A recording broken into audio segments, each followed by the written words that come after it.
Bonjour à tous, aujourd'hui je vous propose de discuter une problématique dans laquelle le relationnel, le médical et l'émotionnel sont intimement liés. Lorsque bébé tarde à venir, entre examen, analyse, traitement, espoir, désespoir, comment le couple vit-il ce qui est ressenti comme une épreuve de vie? Un gynécologue et une psychologue sont là pour en parler. Ensuite, rendez-vous avec Dr Mouna Lohman pour faire le point sur la prise en charge de la douleur chez l'enfant. On reste ensemble pour les détails. Vous êtes les bienvenus.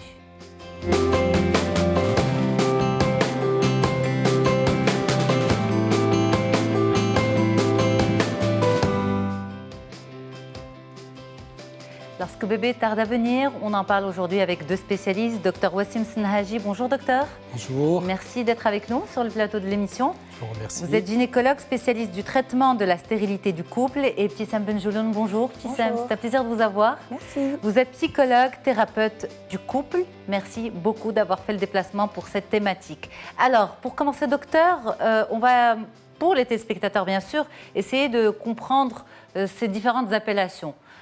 Qu'est-ce qu'on entend par retard de conception, par infertilité? C'est quoi la différence? Alors en fait, avant d'aller donner des définitions sur le retard de conception, moi je voudrais différencier entre fécondité et fertilité. Okay. En fait, la fécondité, c'est un état de possibilité d'avoir un enfant ou pas encore. La fertilité, par contre, c'est une aptitude. Et c'est ce qu'on cherche à un petit peu résoudre comme problème quand il s'agit d'un retard à la conception qui peut aboutir à l'infertilité. Retard à la conception, ça suppose qu'il n'y a pas encore de bilan fait. C'est-à-dire qu'un couple, mari et femme, ensemble, qui n'ont pas de traitement particulier, qui n'ont pas fait encore de bilan particulier, qui sont jeunes, rien n'apparaît anormal. Et donc, ça traîne à venir. La grossesse traîne à venir. Quand on dit traîne à venir, il faut définir ce délai. Est-ce que c'est 3, 6 mois, 1 an, 2 ans, parce qu'on a parlé aussi de 2 ans à un certain moment, qu'on est en train de revenir dessus. Et ce délai-là, c'est le retard à la conception. Bien sûr, on ne peut parler d'infertilité que quand on a décidé que le moment était venu pour faire un bilan, pour explorer, pour savoir est-ce qu'il n'y a pas une cause organique, est-ce qu'il n'y a pas une cause hormonale, est-ce qu'il n'y a pas une cause masculine ou féminine, pour dire qu'il y a infertilité qu'il va falloir traiter, prendre en charge par traitement ou par d'autres moyens d'assistance médicale à la procréation. Et infertilité et stérilité? Alors, infertilité et stérilité, je dirais que c'est la même chose, sauf que maintenant on utilise plus infertilité plutôt, que stérilité. Pourquoi? Parce que stérilité, dans l'imaginaire des gens et de la société, c'est une impossibilité définitive d'avoir un bébé. Alors que infertilité, ça nous laisse supposer qu'il y a un petit souci, avec de l'aide, il y a un petit problème qu'on peut traiter, gérer pour aboutir à une grossesse. Okay. Donc stérilité, ça revient au même, mais c'est un terme qu'on n'utilise plus actuellement. Alors, on va voir aussi le volet psychologique de cette thématique. On parle souvent d'infertilité d'un point de vue organique. Donc, quand il y a un problème quelque part, un problème détectable par le gynécologue. Mais est-ce qu'il arrive qu'une infertilité soit purement psychologique? Alors, est-ce que purement psychologique? En fait, nous, on reçoit souvent des patients qui viennent après de longs essais et qui sont orientés ou pas par des gynécologues. Alors, le purement, on ne peut pas le savoir, mais on va dire qu'entre 5 et 15% des cas de stérilité ne sont pas expliqués. C'est pas toi qui tu confirmeras, je Non, crois. je confirme que c'est dans le cadre des infertilités inexpliquées. Maintenant, dans l'inexpliqué, il y a la part du psychologique, il y a la part du stress, de l'angoisse, du tabac, de plein de choses. C'est l'inexpliqué, c'est-à-dire qu'il n'y a pas de cause organique. C'est ça. Et quand on est dans l'inexpliqué, il y a la cause, il y a la part psychologique. Et cette part, elle n'est pas des moindres. La preuve, c'est que, par exemple, parfois, ce stress dû au fait que je n'arrive pas à avoir d'enfant, par exemple, fait que quand on abandonne, c'est là que tu vois qu'une femme peut tomber enceinte. Ça arrive.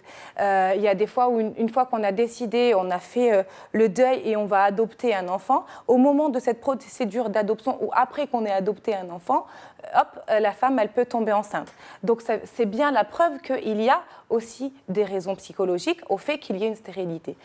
Pour qu'il n'y ait pas de confusion, ce genre de cas dont tu parles, Ptissem, c'est justement des cas où c'est une infertilité inexpliquée. C'est ça. Parce que quand il y a une raison, quand il y a des trompes qui sont obstruées, quand on ne peut pas espérer, on va dire, avoir une conception spontanée, alors qu'il y a un problème mécanique. Mais par contre, parfois, on peut avoir des stérilités qui ne sont absolument pas que psychologiques, mais c'est là où le travail entre nous est complémentaire, on en parlera tout à l'heure, c'est que parfois, le gynécologue, il va travailler sur son volet à lui gynécologique purement médical, mais il peut également être aidé et ça peut améliorer l'aboutissement au résultat voulu quand on jumelle là-dessus le travail avec la psychologue. Parce que ça crée tellement d'angoisse, c'est tellement dur comme phase, comme moment à vivre, que si on permet à ce couple de pouvoir libérer la parole, libérer des angoisses, c'est ce que moi j'appelle, quand je reçois mes patients, je leur dis, vous préparez cette nidation avec votre gynécologue, mais la nidation, on peut aussi préparer ce nid psychologiquement et accueillir cet enfant, parce qu'il y a tout un deuil à faire de cet enfant conçu normalement, parce que les parents, ils viennent, ils sont un peu frustrés de ne pas pouvoir concevoir naturellement. Donc il y a c'est pour la procréation médicalement assistée. Oui, mais lorsqu'ils en arrivent à devoir passer par cette phase, si on veut que ça marche, il faut aussi qu'on les aide à faire ce travail de deuil de l'enfant procréer naturellement. Mais une fois que ça passe et qu'ils acceptent, pas seulement ça peut aussi, aider. Je pense que même tout le processus médical peut venir ébranler la vie à deux, la vie de couple. Et c'est important aussi même si par exemple le problème ne nécessite pas forcément une procréation médicalement assistée, le couple n'en sort pas indemne. Et donc une prise en charge par le psy est importante. Et justement, moi je me rends compte dans mes consultations, quand je reçois des couples qui sont déjà passés par ce chemin psychologique, qu'ils ont eu des séances, on les reçoit de façon plus sereine, on les sent mieux préparés à accepter ce qu'on leur dit. Donc c'est vraiment un cheminement qui est très important dans la vie d'un couple, je dirais, à la recherche d'une grossesse. Et même quand on reçoit de jeunes couples qui sont là au bout de 6 mois à chercher une grossesse, on sent l'angoisse, on sent l'anxiété, on sent le poids de la famille, le poids de la société. Et quand ils ont fait ce cheminement psychologique, on les voit plus sereins et plus détendus, parce que le terrain a été travaillé. Et justement, la complémentarité entre un gynécologue et une psychologue, c'est que, par exemple, parfois, on peut les recevoir ensemble et lui va traiter de la problématique purement physiologique, mais quand il sent qu'il y a des petits blocages psychologiques, comme le couple commence à être ébranlé, à être fragile, que le poids de la famille fait qu'il y a des blocages, et une discussion avec eux, et c'est ça qu'on se disait en aparté tout à l'heure, c'est que si le médecin prend ce temps de discuter, d'aller vers l'émotion, d'aller toucher l'émotionnel chez ses patients, de prendre 10 minutes pour parler de qu'est-ce que ça vous fait, qu'est-ce que tu ressens. Je sens qu'entre vous deux, il y a quelque chose qui ne va pas. Qu'est-ce qui se passe? Là, il va faire pchit, crever l'abcès. Et là, il y a une émotion qui ressort, grâce au gynécologue, parce que le gynécologue, c'est celui vers qui le transfert est fait. C'est le maître de confiance pour les futurs parents. Donc, c'est à lui de donner la main à la psychologue. Mais il ne peut le faire que lorsqu'il a touché, justement, au niveau émotionnel. Et là, il y a un passage de relais. C'est important. Il ne peut pas conseiller directement, simplement, aux patients d'aller consulter si, justement, il n'établit pas ce lien, presque leur dire... Je vous comprends, je vous ressens. Alors justement, on en parlait tout à l'heure en aparté, comme disait Petit-Sem, c'est que... L'émission, c'est maintenant. Non, on va vous la refaire. Mais au fait, on ne peut pas dire que ça fait partie d'un bilan standard d'un couple qui vient pour consulter pour infertilité et que dans la checklist, on va lui dire il faut passer par la séance psy. Oui. Voilà. Non, ce n'est pas comme ça que ça se passe. Et ce n'est pas comme ça que les gens vont adhérer à ce processus. Il faudrait qu'il y ait, bien sûr, la confiance qui s'installe, parce que c'est bien beau de venir consulter, mais il faut qu'il y ait un retour de confiance, un transfert. Et à ce moment-là, la discussion commence sur les autres aspects qui entourent cette infertilité. La relation intracouple, la relation familiale. Il y a des couples qui vivent chez leurs beaux-parents. Il y a le poids de la société, comme j'ai dit. Et donc, quand on commence à défricher un petit peu tout ce processus-là, on se rend compte qu'on peut toucher des aspects psychologiques qui pourraient nous aider en faisant des séances chez des spécialistes comme Tissam, traiter et nous faciliter la vie en quelque sorte, non seulement psychologique mais même médicale. Oui. Voilà. Ok, alors on va reprendre les choses petit à petit. Le titre de l'émission, c'est Quand bébé tarde à venir. Et bébé tarde à venir scientifiquement à partir de quand, docteur Senhaji? Alors, bébé tarde à venir, il y a deux composantes essentielles. C'est d'abord, et ça c'est le point le plus important, c'est l'âge de la femme. C'est-à-dire à partir de quel moment ce couple désire une grossesse. Il y a une distinction entre avant 35 ans, entre avant 38 ans et après 38 ans. Okay. Donc, pour dire qu'il y a un retard à la conception, une jeune femme, on va dire, qui a 25 ans, on va dire qu'elle a le temps. Si à l'examen clinique initial, il n'y a pas de souci particulier, si le mari ne présente pas d'anomalie particulière, si la relation couple est tout à fait satisfaisante, que le couple est uni ensemble, qu'il n'y a pas d'éloignement. Et à ce moment-là, un couple, une femme jeune, on peut se donner le temps. Le retard à la conception, on peut le définir à, on va dire, entre 6 mois et 1 an. Okay. Juste pour cadrer un petit peu les choses, des études ont été réalisées, et c'est des études qui datent d'assez longtemps, donc on le sait, c'est que 80% des couples qui n'ont aucun problème arrivent à concevoir au bout de 2 ans. Okay. Donc, au bout de 2 ans, on a 80% des couples qui arrivent à concevoir. Bien sûr, ces couples n'ont aucun problème. C'est-à-dire qu'un couple qui n'a aucun problème a priori, qui va consulter à 6 mois, il a encore le temps, si la femme est jeune, bien sûr. Une femme qui arrive, un couple marié dont la femme est à 38 ans et plus, ça ne veut pas dire que la femme elle est encore jeune, mais sur sa fertilité, il faut qu'elle fasse vite. Exactement. À ce moment-là, on ne va pas attendre 2 ans. Parce qu'attendre 2 ans, ça lui fait 40 ans. Et encore, les chances sont divisées, pour ne pas dire plus que par 2. D'accord. Et donc à 38 ans, il faut venir consulter quoi, au bout de 4-5 mois à 38 ans, au bout de 3 mois, il faut consulter. D'accord. Il faut gagner du temps. C'est-à-dire qu'à 38 ans, si on fait un examen initial qui est normal, on pourra se donner au maximum 6 mois. Okay. C'est-à-dire que pour bien explorer, pour voir est-ce qu'il n'y a pas une aide, une assistance à faire, une assistance médicale, je dis bien. Et donc, avant 35 ans, on peut se permettre, après un bilan initial qu'on peut définir, je dirais à titre informatif que le bilan le plus important chez la femme est de voir, on va dire, le circuit qu'empruntent les spermatozoïdes, c'est-à-dire utérus, trompe, sans problème. Un état ovarien à l'échographie, donc ça ne nous demande rien, c'est rapide, on peut faire cette exploration. Chez le mari, c'est le spermogramme, c'est l'analyse du sperme. Mais les couples démarrent tôt ce genre d'investigation, c'est-à-dire dès le retard de conception, dès 6 mois? Alors, dès 6 mois, on a des couples actuellement, et paradoxalement, c'est les couples les plus jeunes qui viennent au bout de 3 mois. Pourquoi? Parce que la stérilité fait peur?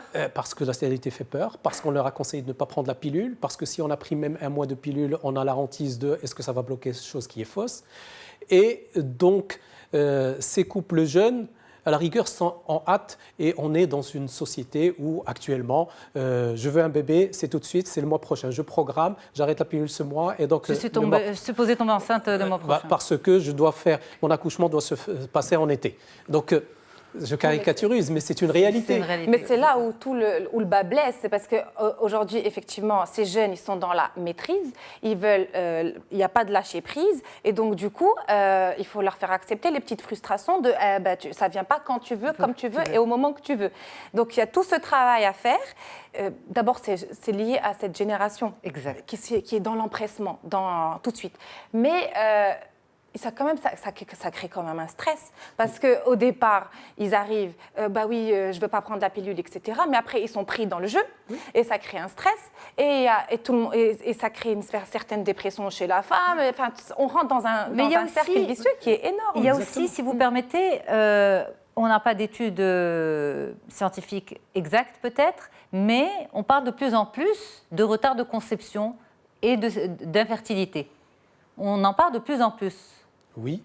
Alors, pourquoi? parce que justement, Est-ce que c'est ça qui fait peur aussi à ces jeunes? actuellement, on en parle plus. Exact. Parce qu'il n'y a plus on va dire, de tabou comme auparavant. On est en couple, le mari ne va pas avoir une deuxième ni une troisième femme. Donc c'est au sein de ce couple-là qu'on va avoir une grossesse et qu'on veut l'avoir à telle date, à tel moment, quand on aura décidé. Et donc c'est ce qui crée cette angoisse et ce désir de conception avec une constatation assez précoce. Maintenant, je ne nie pas qu'il y a beaucoup d'autres facteurs, je dirais paradoxalement, d'autres couples qui sont là et qui se laissent pour la femme. Tant qu'elle a ses règles, donc elle peut concevoir et elle peut attendre 5-6 ans et ça traîne, même si ça traîne à venir, elle ne consulte pas. Pourquoi ? Parce qu'il n'y a pas cette initiative, cette information d'aller consulter pour voir le problème. Et en fait, on se marie de plus en plus tard aussi, donc ça laisse une fenêtre de tir mais ça laisse une fenêtre plus courte, donc forcément beaucoup moins de chances. Avant, on se mariait à 20, 21 ans, 22 ans, donc ça laissait plus de temps pour concevoir. Exactement. Au jour d'aujourd'hui, si on veut définir l'infertilité comme concept, on peut dire que l'infertilité on peut commencer à parler d'infertilité à partir de 1 an, entre 1 an et 2 ans. D'accord. Mais infertilité, rappelons-le, ne veut pas dire stérilité. Non. Alors, stérilité dans l'imaginaire des gens, c'est... incapacité à tomber enceinte. Définitive. Définitive, exact. Alors, Btissam Jeloun, est-ce qu'il arrive que des couples arrivent chez vous au cabinet avant d'aller consulter le gynécologue? C'est-à-dire ça commence à déteindre sur le couple, mais on ne commence pas encore les investigations. Oui, ça arrive mécaniques. Parce que parfois, on a des couples où on a une femme ou le mari qui ont des blessures internes, une histoire qui fait qu'à la croisée du chemin dans ce couple-là, chacun vient avec son historique et ils ont chacun une vision de ce que c'est que la parentalité, de la relation avec leur mère ou de blessures propres à eux, qui fait qu'ils ne se voient pas devenir parents, où ça crée chez eux, l'idée de devenir parent peut créer chez eux une certaine forme d'angoisse. Et donc, ils veulent travailler sur cette parentalité et ils sentent qu'il y a quelque chose qui est bloqué et ils se le font confirmer par le fait qu'ils essayent depuis un certain temps, mais eux, ils sont déjà dans ce moment où ils ont compris qu'il y a quelque chose de psychologique. Il y a aussi des femmes qui viennent, au départ, elles ne viennent pas pour parler de procréation, elles viennent pour parler d'elles. Et progressivement, on découvre que ça fait un certain temps qu'elle cherche à tomber enceinte, qu'elle n'y arrive pas. En fait, quelque part, inconsciemment, elle avait fait le lien. Le couple aussi avait fait le lien. Quand ce couple ne va pas bien, on vient pour me voir pour une problématique de couple. Mais en réalité, on m'amène 3-4 séances après la difficulté de procréer. Mais en fait, on voit bien qu'ils ne se sont pas autorisés à avoir cet enfant. C'est-à-dire, quelque part, la machine est un peu bloquée. Ils ne s'autorisent pas à l'avoir, cet enfant, parce qu'ils ne sont pas encore OK sur leur couple. C'est ça qui explique justement des infertilités, entre guillemets, ce que vous appelez inexpliquées. Inexpliquées. Ou qu'on peut appeler l'infertilité psychologique. Ce terme existe et l'infertilité psychologique fait partie de l'ensemble infertilité inexpliquée. C'est-à-dire c'est inclus dans l'infertilité inexpliquée. Parce que dans l'inexpliqué, il y a une grande part de psychologique, c'est sûr, mais il y a aussi d'autres petits facteurs qui peuvent intervenir dans ce blocage de processus. Et donc, j'ajouterais aussi pour la consultation avant de voir le gynécologue, je pense qu'il y a aussi des femmes, des couples qui consultent pour des problèmes sexologiques, de rapport, qui n'aboutissent pas, de sexualité. Et donc ça aussi, ça peut avoir comme conséquence l'absence de grossesse, mais il faut d'abord résoudre ce problème médical sexuel. Médical et psychologique. Et psychologique. On va venir pour parler de la problématique sexuelle dans le couple, mais qui traduit qu'il y a un malaise dans ce couple et donc quelque part un obstacle à la procréation parce qu'on sent bien qu'il y a quelque chose qui fait obstacle. Mais c'est pas que c'est assez rare qu'on vienne me voir d'abord pour la sexualité et ensuite on va découvrir ça. C'est une des raisons, mais c'est pas que ça. En général, c'est qu'il y a souvent des blessures internes, du passé, des choses qui ont travaillé dans l'enfance. C'est quand on a des difficultés dans le rapport mère, enfant, parent, quand on n'a pas eu un père aimant ou une maman aimante, quand on n'a pas été enveloppé, on a du mal à s'imaginer envelopper l'autre, donc pouvoir procréer. C'est comme si quelque part ils se l'interdisent, parce qu'ils ont du mal à... une prise de conscience? Pas progressive, oui, avec la thérapie. Avec la thérapie. Mais souvent, quand on vient voir un thérapeute, la demande première n'est pas la vraie demande. Ça. Et en fait, c'est avec les 2-3 premières séances qu'on touche à la vraie demande, le vrai problème. Et là, on commence à travailler la vraie problématique. Il y a aussi, dans notre contexte marocain, je dirais, parce que je vois que c'est assez fréquent au Maroc relativement, c'est le problème du vaginisme. Et donc ça aussi, c'est quelque chose on va dire, d'insupportable au sein du couple et qui peut aboutir à une consultation psychologique, sexologique. Mais ça peut interférer dans la conception? Oui. Oui. Alors, ce qu'on comprend, en fait, en quelque sorte, c'est que les raisons sont vraiment multiples. Elles peuvent être ou purement mécaniques ou, là encore, purement psychologiques. Mais il peut y avoir une prise en charge, une complémentarité. Alors, justement, vous parlez des causes et des raisons. Il faut savoir que dans le cadre de l'infertilité, 30% pratiquement des causes sont féminines, 30% masculines et 30% mixtes, aussi bien féminines que masculines. Les 10%? Les 10% restants sont de l'ordre de l'inexpliqué. D'accord. Et donc, mais c'est 30%, 30%, c'est à la fois organique et psychologique. Non, on va dire que le psychologique rentre dans les 10%. Mais oui. Quand je parle des 30%, je parle des 30% identifiés comme cause organique. Il y a un problème. C'est-à-dire que pour procréer, voilà. ça se passe autant chez la femme que chez l'homme. Oui. Et donc, la femme à elle seule participe aux 2/3 des causes. L'homme à lui seul participe aux 2/3 des causes quand il est en couple, bien sûr. Parce qu'il y a une croyance, en fait, dans notre culture, que c'est souvent la femme qui vient te consulter, n'est-ce pas? Et c'est souvent la femme qui vient me consulter d'abord. Alors qu'en réalité, pourquoi? Au nom de quoi? C'est un couple qui essaye de procréer. Et donc, il faudrait justement, moi, quand on m'appelle au téléphone pour un sujet pareil, je demande systématiquement à ce que ce soit le couple, parce que pourquoi la femme porterait cette responsabilité-là? Vous avez raison, mais en même temps, est-ce que ça ne les freine pas d'emblée de leur dire « venez en couple ». Mais si cette femme n'arrive pas à convaincre son mari, si elle a besoin de venir, entre guillemets, se vider... Oui, non, mais c'est pas rigide. C'est pas rigide, bien sûr.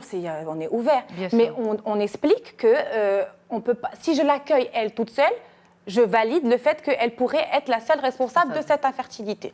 Exact. Ceci dit, de plus en plus, à ma consultation, je vois de plus en plus de couples venir ensemble, en couple. Et voilà, c'est pareil pour moi. À deux. Ouais. C'est-à-dire que dès le départ, ils viennent ensemble. Donc. Mais à quel moment de leur cheminement ils arrivent chez vous? Est-ce qu'ils arrivent chez vous dès le début, dès qu'ils ont arrêté, on va dire, tout moyen de contraception et que bébé ne vient pas, ou une fois qu'ils ont traversé une certaine expérience à deux? Il y a de tout.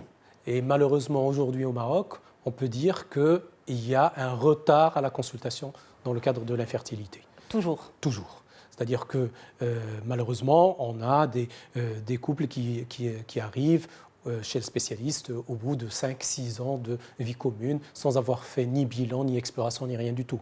Donc c'est une perte de temps pour le couple, mais surtout pour la femme qui prend de l'âge. Et donc moins de chances d'aboutir à une grossesse, même avec une aide médicale. Donc c'est là où le devoir d'information est primordial, est important, et où il faut qu'on dépasse ces tabous familiaux de blocage. Il faut que l'information passe, il faut que les gens commencent à consulter, on va dire au bout d'un an maximum, s'il y a un désir de grossesse et qu'il n'y a pas de conception. L'autre bataille, se donner les moyens de se dire on a procréé naturellement. Comme si celui qui serait procréé de manière assistée, il serait moins bien ou en tout cas au niveau de la société. Il faut juste le temps d'accepter et de faire le deuil de cet enfant naturel. Mais en même temps, il y a aussi l'autre bataille de la psy que vous êtes, c'est justement de convaincre les hommes qui sont autant responsables d'une situation, on va dire, dont personne n'est véritablement responsable puisque c'est une problématique de couple. De couple, exactement. Puisque vous dites que le plus souvent, ce sont les femmes qui viennent vous voir, que ce soit dans le cabinet de gynécologie ou chez vous en psychologie. C'est pour ça que le travail en collaboration fait que un gynécologue, Wassim, il va recevoir le couple, il va expliquer que c'est une problématique de couple. Et donc, quand il va m'orienter ses patients, moi, je reçois forcément le couple. Et il a déjà fait passer l'idée que la responsabilité, elle est partagée.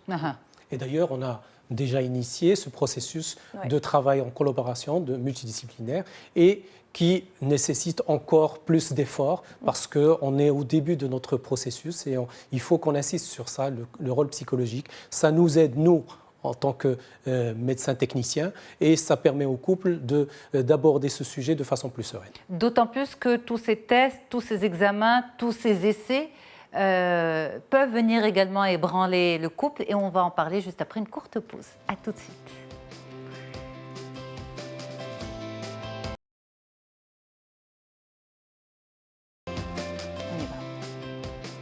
Allez, de retour avec vous sur le plateau d'Once Dito. Et lorsque bébé tarde à venir, quelle prise en charge par le médecin et par la psy? C'est ce que je vous propose aujourd'hui. N'oubliez pas également une autre interview à venir en fin de rendez-vous avec le docteur Mouna Lohman et le point avec elle sur la prise en charge de la douleur chez l'enfant.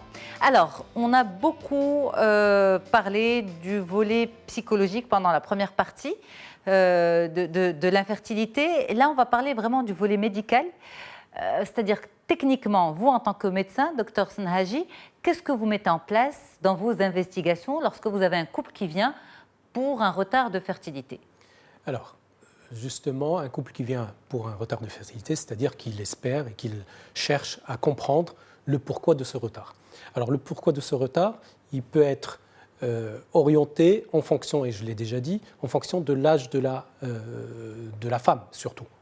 Sachant que même un homme au-delà de 60 ans sans problème particulier, on doit tenir compte de son âge. Okay. Mais pour un homme, on attend 60 ans, vous avez dit. Oui, c'est plutôt 60 ans. C'est plutôt 60. Voilà. Alors, franchement. La nature est un petit peu mal faite. Bon, là, franchement. Bon, je suis entouré de deux femmes, donc je ne pourrais pas dire le contraire. Voilà. Et donc, du coup, ce bilan, au départ, quand il y a un retard de conception, on a un bilan standard, quand je dis standard, qui minimum, pour déjà défricher un petit peu ce retard à la conception. Et ce bilan-là comporte chez la femme l'exploration des trompes, est-ce que ça laisse passer ou pas, est-ce qu'elles sont perméables. Chez l'homme, c'est l'examen du sperme, donc pour voir est-ce qu'il y a assez de spermatozoïdes fécondants, et donc déjà ce premier bilan nous permet d'être orienté vers telle ou telle prise en charge. Pardon, une fois que ce premier bilan est établi, est-ce que vos patients vous demandent qui a un problème, qui est responsable de la situation, docteur? Alors, la question n'est jamais posée directement comme cela. Okay. C'est-à-dire qu'on va dire, on sent, et c'est là où la complémentarité psychologique a son importance, on sent que les couples savent très bien, au vu des résultats, est-ce qu'il y a un souci plutôt féminin, plutôt masculin ou plutôt les deux. Et donc, sachant que aussi quand la femme atteint les 37-38 ans, commence à culpabiliser. Et donc, tout ça, quand il y a un homme qui a un déficit spermatique, il se sent aussi responsable. Et donc, indirectement, inconsciemment, on le sent un petit peu... il y a une gêne, il y a un malaise. Il y a une gêne, il y a un malaise. C'est comme si il faisait supporter au conjoint, à l'autre, son handicap, exact. Entre guillemets. Et donc, je reviens sur le côté, la prise en charge psychologique du couple pour, on va dire que c'est un souci de couple et ce n'est pas forcément parce qu'on va être avec une autre femme ou avec un autre homme que le problème sera résolu. Vous intervenez à ce moment-là, Abtissam, vous conseillez une intervention du psy? Oui, à ce moment-là même. Les gynécologues, justement, on a initié quelque chose comme ça avec Wassim. Dans sa procédure, en fait, il va recevoir les couples peut-être 2-3 séances. Et lorsqu'il va mettre en place tout ce cheminement pour la procréation médicalement assistée, il avait mis en place une séance ou deux avec une psychologue pour pouvoir permettre de libérer la parole. Mais dès l'annonce de ces premiers résultats, c'est-à-dire le problème est médical et mécanique, et c'est au niveau des trompes de la femme ou c'est au niveau du sperme de l'homme. Et donc, l'un ou l'autre va être touché soit dans sa féminité, soit dans sa masculinité. Est-ce qu'il arrive qu'à ce moment-là, l'intervention du psy soit recommandée pour pouvoir, dès le départ, recadrer les choses et mettre ce couple qui va démarrer un travail en duo? C'est ce que vient de dire Wassim, c'est tout un travail autour de la culpabilité et la déculpabilisation qu'il faut faire. Et le pardon aussi, peut-être, de l'autre, de la part de l'autre. Le pardon, en tout cas, l'acceptation de la situation, l'adaptation face à la situation, parce que ça ne se passe pas comme on l'avait imaginé. Mais tout ça, le travail avec la psychologue va permettre de passer de la situation imaginée à la situation réelle et comment est-ce qu'on peut s'adapter.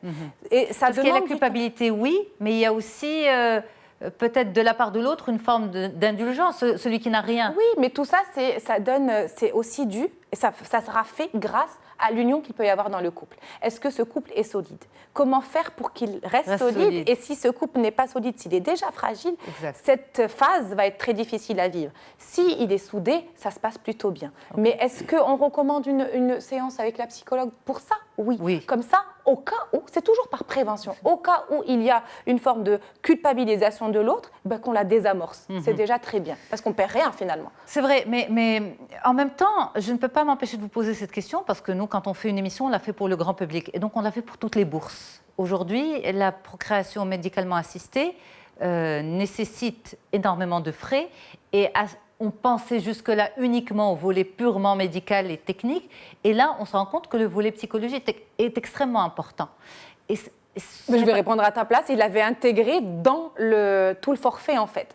Il avait intégré le volet psychologique ça, c'est dans pour tout le docteur forfait. Snaji. Mais non, c'est-à-dire que mon intervention, il ne la payait pas à moi, il payait le forfait et mon intervention rentrait dans le forfait. Ça, c'est dans votre cas, vous. Nous, on parle de tout le monde. C'est-à-dire que la prise en charge psychologique... On avait imaginé cette organisation justement pour faciliter les choses et pour que ça ne soit pas une charge en plus. Voilà, mais en même temps, ce que j'essaie de dire et de faire passer comme message, c'est que la prise en charge du psychologue ne devrait pas être un luxe ou un complément. C'est ça que j'essaie de vous faire dire, en fait. La prise en charge du psychologue ne devrait pas être un luxe et la prise en charge de la procréation médicalement assistée ne devrait pas l'être non plus, parce que c'est une vraie problématique sociétale aujourd'hui et que c'est pas un luxe non plus. Enfin, ils n'ont pas voulu, ce couple, de ne pas réussir à avoir d'enfants. Donc, ils ont besoin de cette aide. C'est obligatoire, ils ne peuvent pas faire sans. Donc, normalement, moi, je considère que ça devrait être remboursé. Ça serait bien. Voilà, je rebondis sur ce que vous venez de dire. Parce qu'il y a une évolution par rapport à cela. En fait, l'OMS, comment elle définit l'état de santé? Elle le définit comme un état de santé physique et morale. Et on imagine bien que le moral, chez un couple infertile, n'est pas au beau fixe. Et donc, ce n'est pas un luxe, c'est un droit d'avoir accès à des soins, à une assistance médicale, à la procréation. Cette assistance médicale démarre au Maroc, c'est-à-dire l'assistance médicale, entre guillemets, dite gratuite, démarre également au Maroc. Elle est encore à ses débuts. À ses débuts, à ses balbutiements. On ne peut pas dire aujourd'hui que c'est gratuit. Oui. D'accord. Donc il y a une participation du couple, forcément, qui, je dirais, grosso modo, au minimum, la moitié des frais. Donc, et c'est beaucoup. Et c'est beaucoup. Alors quand je dis c'est beaucoup, on va dire, je parle de la fécondation in vitro, je ne parle pas d'insémination, je ne parle pas de traitements médicaux qui peuvent aboutir aussi à solutionner, à résoudre le problème. Une tentative de fécondation in vitro aujourd'hui, si on veut bien faire les choses avec le bilan complet, et là on est pratiquement, parce qu'il y a un projet de loi qui est en cours, on est obligé, on le fait déjà, on n'attend pas encore le projet de loi pour le faire, on est dans cette situation, on fait le bilan complet, infectieux, on ne peut pas se permettre de faire une tentative chez un couple sans avoir une idée sur ces sérologies infectieuses. Et ça coûte de l'argent. Ça coûte de l'argent. Au total, une tentative peut être estimée grosso modo à 30-40 000 dirhams. Donc ce n'est pas donné à tout le monde de débourser pour une tentative. Sachant qu'il en faut plusieurs. Alors il en faut plusieurs, ça c'est entre guillemets. Pourquoi il en faut plusieurs en général? C'est pas qu'il en faut plusieurs. Et moi je suis toujours étonné quand j'entends les couples venir chez moi et me dire de toutes les manières c'est la première tentative, ça va passer, c'est la deuxième. Non, et on fait tout pour que ça réussisse à la première tentative. Sachant que la nature nous impose des pourcentages qui ne dépasse pas les 40% par tentative. Donc, du coup... Parce que naturellement... Alors, je vais donner un exemple pour bien expliquer cela. Un couple jeune, sans aucun problème, en cycle spontané, avec un rapport au bon moment, quelles sont ses chances d'avoir une grossesse dès ce cycle, en un cycle? Alors, je vais peut-être vous étonner, j'étonne tout le monde quand je le dis, et c'est la vérité, c'est les études qui l'ont prouvé, ça ne dépasse pas les 10-15% par cycle. Donc, il ne faut pas s'attendre, même en monitorant, même en sachant sa période d'ovulation. Maintenant, les smartphones avec l'ovulation, c'est aujourd'hui, tout ça. Ça marche, ces trucs-là, docteur? Écoutez, pour un cycle régulier, oui. Oui. Mais pour un cycle irrégulier, pas du tout. Donc, c'est-à-dire qu'il faut, c'est pas adapté à tous les cas. Donc, du coup, cette faible chance je dirais, moi, la grossesse, c'est plutôt un miracle. C'est pas quand on veut. Ben oui, c'est un miracle d'avoir une grossesse du premier coup. Donc 10 à 15%. Mais certains le vivent comme une injustice. Il y a l'injustice. Alors l'injustice, elle est accentuée justement par l'absence de prise en charge, par l'absence de compréhension familiale, par la pression familiale. Et la honte, tout ça. Il y a tout ça. Le contexte familial, culturel fait que ils vont avoir honte, ils vont se cacher, ils vont s'isoler. Il y a tout ça qui c'est énorme. Hein. La femme a peur d'être abandonnée, le mari a l'impression qu'il est moins viril. Voilà, et la maman du mari, parfois, ou la famille du mari qui dit il faudrait peut-être que tu penses à changer de femme parce que celle-là, elle ne peut pas te donner d'enfant. Il y a toute une pression et il faut pouvoir résister à tout ça. Beaucoup de couples abandonnent ou s'abandonnent? Parfois, oui, ça arrive. Ça arrive et on fait en sorte, justement, à l'intervention de la psychologue, c'est pour aider à rester fort et à rester soudé malgré tout. Donc comment? En donnant la parole, en écoutant, en libérant. Et qu'est-ce qu'on vous dit, Ibtissam, justement, quand vous rencontrez ces couples sur le point de se séparer à cause d'un problème de fertilité? Qu'est-ce que l'homme vous dit? Qu'est-ce que la femme vous dit? Que le désir du bébé a pris le dessus sur le couple. On n'a plus de rapport sexuel que machinalement pour procréer, donc il n'y a même plus de plaisir, il n'y a même plus de désir, on ne parle plus que de ça, on s'est oublié, et progressivement, doucement, le temps fait son travail et le couple s'éteint. Et c'est là où il faut agir avant que ça s'éteigne, parce que le projet de bébé, il peut devenir extrêmement envahissant de telle manière à ce que le couple... Alors du coup, on peut avoir un bébé, mais le couple n'existe pas, donc il faut faire en sorte qu'il faut faire en sorte d'essayer de soigner tout ça. De garder de préserver ce couple, En tout cas, on souhaite beaucoup, beaucoup de bonheur et de bonne chance à tous ces couples qui vivent, on peut le dire, une épreuve, docteur? Une vraie épreuve. Une vraie épreuve. Et les couples qui passent par là sont vraiment, je dirais, courageux, beaucoup de patience, et il en faut. Et beaucoup d'amour. Beaucoup d'amour, très important. Et beaucoup de croyance, et beaucoup d'énergie. Et il faut se résoudre à l'idée que quand on est entre les mains de professionnels, quand on fait le maximum de son côté, du côté du couple, on ne peut pas faire plus. On fait ce qu'il y a à faire et voilà, que ça aboutisse, c'est tant mieux. Quand ça n'aboutit pas, il faut être convaincu. Il y a d'autres portes qui pourraient être ouvertes. Il faut aussi garder en tête qu'il y a toujours des portes ouvertes. Il n'y a pas que des problèmes, il y a aussi des solutions. Des solutions. En tout cas, merci à vous d'avoir fait le déplacement dans nos locaux et d'échanger autour de cette thématique qui peut être très douloureuse pour beaucoup de couples qui la vivent. Mais en tout cas, comme vous l'avez dit, il y a beaucoup de solutions aussi, il y a beaucoup d'espoir, il y a beaucoup d'écoute et on espère beaucoup d'amour au sein de ces couples. Merci beaucoup, Dr Wassim Senhaji, gynécologue spécialiste du traitement de la stérilité du couple à Casablanca, et Ibtissam Benjeloun, psychologue thérapeute de couple sur Casa aussi. Moi, je reste avec les téléspectateurs pour un autre sujet. À tout de suite.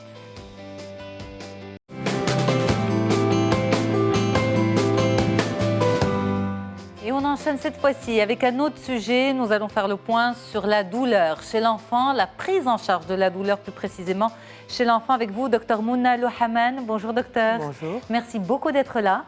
Vous êtes médecin algologue, c'est-à-dire que vous êtes spécialiste de la douleur et vous êtes également psychothérapeute. Alors, il a bien fallu trouver une accroche soft à cette émission, à cette thématique qui peut être lourde quand même, parce que parler de la douleur chez l'enfant, ça peut être... parfois relativement grave, mais je vais vous poser une question vraiment quasi bête et une expression récurrente qui revient. On dit qu'un enfant a moins mal qu'un adulte. Lorsqu'un enfant tombe, on se dit il est encore petit, il se fait pas mal, il ne ressent pas vraiment la douleur. Est-ce que c'est vrai? Est-ce que les enfants ont moins mal que nous, adultes? Alors vous venez de mettre le doigt sur un grand mythe. C'est-à-dire que pendant très longtemps, on a pensé dans le monde scientifique que l'enfant ressentait beaucoup moins la douleur que l'adulte, notamment en raison de l'immaturité de son système nerveux central et périphérique. Aujourd'hui, on sait avec certitude, avec des tests qui ont été menés sur plusieurs enfants de différents âges, que la perception douloureuse au niveau du cerveau existe comme celle d'un adulte. La différence qu'il y a, c'est le mode d'expression de cette douleur. Okay. Est-ce qu'il y a l'acquisition du langage, l'acquisition de la parole, de l'abstraction, de pouvoir associer, expliquer cette douleur-là. Donc oui, l'enfant a tout aussi mal que l'adulte, et moi je dirais même plus mal que l'adulte. Par exemple, on voit chez l'enfant de 0 à 6 ans, où il ne maîtrise pas entièrement ou peu la parole, entre 0 et 3 ans, sa perception de la douleur est d'abord physique, évidemment, mais surtout émotionnelle. Il n'a pas encore, pour les tout jeunes enfants, acquis ou intégré les limites corporelles de son corps. Et il est face à cette douleur complètement désemparé, comme une espèce de nuit sombre de douleur qui ne s'arrêterait jamais. D'accord. Voilà. Donc la douleur sur le plan physique est la même que chez les adultes, mais elle est vécue, à mon sens, beaucoup plus intensément parce que l'enfant n'a pas encore les moyens de faire face à cette douleur. Mais est-ce qu'il arrive aussi que le plaisir de l'instant prenne le dessus sur la douleur? Je vous donne un exemple. On voit les enfants courir, jouer, et puis à un moment, il y en a un qui tombe, on se dit il va pleurer. En fait, il se lève, il regarde autour de lui, il frotte, il touche l'endroit où il s'est fait mal, et hop, il reprend sa course. Alors, ça, c'est intéressant que vous souligniez cette vérité qu'on voit tous autour de nous. C'est que l'effet de distraction par rapport à la douleur agit au niveau du cerveau. Et c'est cette même distraction qu'on va utiliser dans les soins qui sont douloureux, notamment en hospitalier, pour que l'enfant ne reste pas focalisé sur cette douleur. Et ce phénomène est valable pour l'adulte également. Donc l'envie de jouer est prédominante, sauf si évidemment la douleur devient trop importante ou qu'elle est génératrice d'angoisse. Alors, vous voyez souvent l'enfant qui lève les yeux, cherche le regard de sa mère. Si la mère reste tranquille, à ce moment-là, il en tire la conclusion que ce n'est pas grave et il continue à jouer. Par contre, si sa mère commence à crier et à être très perturbé sur le plan émotionnel, l'enfant automatiquement va rentrer dans cette dynamique psychoaffective. Mais alors, comment on évalue la douleur chez un enfant qui ne l'exprimerait pas comme nous, les adultes? Alors, il existe différentes échelles d'évaluation de la douleur. Alors, il y a l'enfant de 0 à 3-4 ans, où on va essentiellement observer, ce sont les parents qui vont observer les modifications de comportement, le son, les sons émis, puisqu'il ne parle pas encore, les mimiques dans le visage, est-ce qu'il a le visage fermé, est-ce qu'il y a un rictus, la gestuelle. Est-ce que l'enfant est recroquevillé? Est-ce que le tonus musculaire a été modifié? Et surtout, est-ce que l'enfant joue? Est-ce que l'enfant s'alimente correctement? Et également les perturbations du sommeil. Tout ça, c'est répertorié dans des grilles qui sont aujourd'hui validées, standardisées, qui permettent d'arriver à un score à partir duquel on va mettre en place un traitement médicamenteux. Alors, il existe également des grilles d'évaluation pour les enfants handicapés, physiques ou mentaux. Et il existe des grilles d'évaluation de la douleur de 0 à 7 ans qu'on utilise dans les urgences aujourd'hui. Ok, mais par exemple, un enfant qui n'a pas encore l'acquisition complète de la parole, mais qui peut désigner un endroit qui lui fait mal et qui peut exprimer, qui peut dire mal ou bobo. À ce moment-là, ça laisse quand même les parents assez perplexes parce qu'ils se disent, est-ce qu'il a vraiment mal? Est-ce que c'est vraiment ici que ça lui fait mal? Est-ce qu'un enfant qui n'a pas encore l'acquisition complète de la parole peut orienter ses parents vers l'endroit qui lui fait mal Alors, ici, il n'y a pas de parole du tout. On est face à un nouveau-né. Il y a les pleurs, il y a les gémissements, il y a les postures, il y a les tiraillements, il y a les crispations au niveau de l'expression corporelle. Et puis, il y a aussi le refus de l'alimentation, par exemple. Peut-être pas le jeu dans les tout nouveau-nés. Donc, les pédiatres sont habitués à évaluer le degré de souffrance et de douleur chez un enfant. Pour les coliques, par exemple? Pour les coliques, ceux qui ont eu des enfants reconnaissent rapidement le fait de se diriger vers la zone douloureuse, de refuser de s'alimenter. Je reviens toujours à ça. Un enfant qui refuse de s'alimenter est un enfant qui a un problème. Qu'il soit d'ordre douleur ou qu'il soit d'ordre blocage mécanique ou de toute autre nature. Donc ça, ce sont des éléments d'orientation, même s'il n'y a pas de parole qui est verbalisée à ce stade-là. Alors, il y a vraiment ces coliques, mais il y a aussi les poussées dentaires, on va dire les douleurs qui viennent s'imposer dans la vie de famille très tôt. C'est ces deux éléments-là, poussées dentaires et coliques. Ça fait vraiment mal? Ça fait vraiment mal. Alors, je vais juste vous laisser imaginer qu'à votre âge, vous ayez des dents qui sortent de vos gencives. Oui, après avoir fait l'expérience des dents de sagesse. Ou d'extraction dentaire, sans anesthésie, c'est absolument... C'est la même chose? C'est comparable? C'est comparable. En fait, il y a une effraction au niveau de la gencive. Il faudra peut-être demander au dentiste qui saurait plus se répondre à cette question. Mais pour l'enfant, mais c'est surtout la surprise de la douleur pour l'enfant. Nous, à notre âge, on a déjà fait l'expérience de différentes douleurs. Exact. On sait maintenant relativiser quels sont les signaux d'alarme, quelles sont les douleurs physiologiques ou entendues comme telles, comme les douleurs de la menstruation, par exemple, ou d'autres types de douleurs, de temps en temps, un maux de tête parce qu'on n'a pas bien dormi, on était dans une ambiance enfumée, etc. Mais pour l'enfant, cette douleur est une véritable agression. Exact. Dans son bien-être, pour lui qui est ad aeternum. Donc l'enfant entre 3 et 6 ans peut le vivre comme une injustice. Donc il peut manifester de la colère vis-à-vis de cette douleur parce qu'elle l'envahit. Alors que, mais on ne pense pas souvent à la douleur chez l'enfant. C'est-à-dire on ne pense pas souvent à la douleur au quotidien, une douleur banale, entre guillemets, une petite douleur chez l'enfant. On pense à la douleur comme ça chez l'adulte, petits maux de ventre, petits maux de tête. On ne parle pas bien sûr de migraine, etc.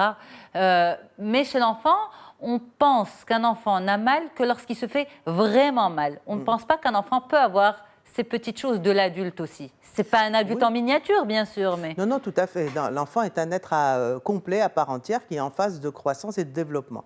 Donc, on ne va pas miniaturiser l'enfant, ni miniaturiser ses sensations. Exact. Ça, c'est important.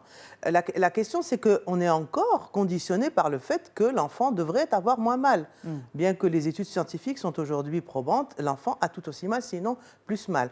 Alors, juste à titre de rappel, il faut bien entendre que la douleur comme résultante est la somme de la douleur physique, c'est-à-dire le côté sensoridiscriminatif, plus la composante émotionnelle, c'est-à-dire que la douleur est vécue comme une agression, comme une catastrophe, comme quelque chose d'insupportable, plus la composante végétative, l'enfant peut trembler, peut suer, etc.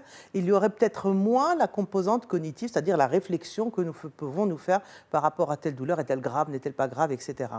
Et chez l'enfant, semble-t-il, la composante émotionnelle est en premier plan. D'accord. D'où l'intérêt de réguler la réponse émotionnelle des parents. Exact. Alors, un enfant face à un parent qui s'affole, qui commence à crier, va tout de suite interpréter cette douleur, ce petit bobo qu'il a dans le genou, comme quelque chose d'extrêmement grave. Donc il va amplifier ses signes de détresse. Et ce n'est pas la douleur physique, c'est la douleur émotionnelle qui va être mise en avant dans ce cas de figure. Mais pour vous, les spécialistes, est-ce qu'il y a des moyens de prévenir, on va dire, différents types de douleurs, des moins graves aux plus compliquées? Alors, sur le plan en dehors du domaine hospitalier, c'est-à-dire les bobos de tous les jours. Exact. Une piqûre, un prélèvement un peu. Alors, je commencerai avec les douleurs du quotidien. OK. D'accord. D'abord, il faudrait avoir une communication libre avec l'enfant. Parfois, on a peur de la douleur de notre enfant, donc on a tendance à l'éliminer. Mais non, c'est pas grave, laisse couvrir dans 5 minutes, tu n'auras pas mal. Ce qui est peut-être vrai, mais l'expérience douloureuse a été vraie pour l'enfant. Donc, juste arrêter, voir ce qu'il y a, faire un bilan de la situation, rassurer l'enfant et passer à autre chose si effectivement ce sont des douleurs bénignes et ne pas l'ignorer. D'accord. Okay. Lui faire comprendre qu'il y a des douleurs naturelles. Enfin, la poussée dentaire, on ne va pas pouvoir l'éviter. Les petites coliques du nourrisson, on ne les évitera pas. Et les genoux écorchés, j'espère pas, parce que ça voudra dire que l'enfant n'a pas joué et qu'il est peut-être scotché devant un écran. Je préférerais franchement... Qui tombe, qui se fasse un peu mal. Voilà, dans le cadre du normal. Alors, dans le cadre hospitalier, là, par contre, il y a énormément de travail à faire dans la prise de conscience de tout le dispositif qu'on doit mettre autour de l'enfant pour éviter ce vécu traumatique de la douleur. La douleur est là, mais on n'est pas obligé de la vivre de manière traumatique. C'est ça la nuance. Douleur n'est pas équivalent à souffrance. On peut ressentir une douleur, bien l'encadrer, bien la vivre, et puis on passe à autre chose. Alors l'enfant est particulièrement sensible aux explications qu'on lui donne. D'accord. Alors, on a tendance à nous rassurer, nous, en disant à l'enfant, mais tu vas voir, c'est pas rien, c'est pas grand-chose, tu sentiras rien. Nous, adultes, nous, parents. Nous, adultes, nous, parents. Ce qui est absolument faux, puisque l'enfant va avoir mal et donc, quelque part, n'aura plus confiance en nous. Donc, il a été incorrectement préparé à ce qui va lui arriver. Qu'est-ce qu'il faut lui dire? Il faut lui expliquer, dans un langage qui est compréhensible par rapport à son âge, le geste qui va être fait, pourquoi il va être fait, et qu'effectivement, ça peut faire un petit peu mal, mais c'est pour telle et telle raison. L'enfant passe du statut d'objet au statut de sujet. Exact. D'accord? Ça, c'est par rapport à la communication. Nous-mêmes, en tant que parents, si l'un de deux est particulièrement anxieux, c'est le moins anxieux qui va prendre en charge l'enfant au moment du geste. Ce n'est pas forcément la maman. Si le papa est plus tranquille, ça sera lui. Si c'est la mère la plus tranquille, ça sera elle. Donc, il y a tout un... Et le médecin ou le professionnel de la santé doit se mettre au niveau du patient, même niveau visuel. Imaginez une toute petite chose qu'on regarde d'en haut en lui disant « mais ne t'inquiète pas » et 5 minutes après, ça fait extrêmement mal. Il y a aussi des moyens techniques aujourd'hui pour diminuer la sensation douloureuse. Alors, de l'application de gel anesthésique sur les petites zones qu'on va traiter, que ce soit un prélèvement, que ce soit une piqûre pour les vaccins notamment, ou que ce soit pour des gestes plus lourds comme des ponctions lombaires dans des cas de suspicion de méningite. Ce sont des gestes qui ne coûtent rien, qui vont anesthésier la zone. L'enfant voit le geste mais ne ressent rien. Parce qu'on considère que c'est un vaccin, c'est normal et c'est normal d'avoir mal. Ça fait partie ça fait partie du processus. Alors, avoir des poussées dentaires, pour moi, c'est normal. D'accord? Et encore, on peut faire de l'application de froid, on peut mettre du gel anesthésique au niveau des gencives. Et puis surtout, on peut expliquer à l'enfant que c'est rien de grave, que tout le monde a eu ça. Mais dans le cadre hospitalier ou dans un cabinet médical, c'est quand même important, cette communication, cette mise en confiance, et surtout que l'enfant reçoit une explication cohérente et réelle. Et cette formation de la part des spécialistes? Oui, tout à fait. Enfin, les pédiatres, même s'ils ne sont pas algologues, je suppose, ne serait-ce que par expérience, ils doivent le faire de manière naturelle. Mais il y a certains gestes ou certaines formations complémentaires. On utilise beaucoup l'hypnose, notamment chez les enfants à partir de 5-6 ans. Ils peuvent apprendre à s'hypnotiser eux-mêmes, ce qu'on appelle l'auto-hypnose. Avec des gestes, par exemple, on peut raconter toute une histoire autour de ce qu'on appellerait le gant magique qui va passer autour de la zone et qui va l'anesthésier, où on ne va plus rien sentir. L'enfant a une imagination, une réceptivité aux techniques d'hypnose qui peut considérablement l'aider. Merci beaucoup, docteur Mouna Lohaman, médecin algologue et psychothérapeute. Nous avons fait le point avec vous sur la douleur chez l'enfant. Merci beaucoup, docteur. C'est un plaisir d'échanger sur un sujet pas très évident quand même. Oui. En tout cas, c'est vrai, ça fait toujours mal au cœur. Ça, c'est la maman peut-être qui parle. Ça fait toujours mal au cœur de voir ces petits bouts de chou avoir mal. Mais il y a des solutions. Aujourd'hui, nous disposons d'outils qu'il serait intéressant qu'ils soient mis à la disposition des parents et des praticiens. Merci, docteur. À très vite sur Médien TV. Merci à toute l'équipe et au revoir.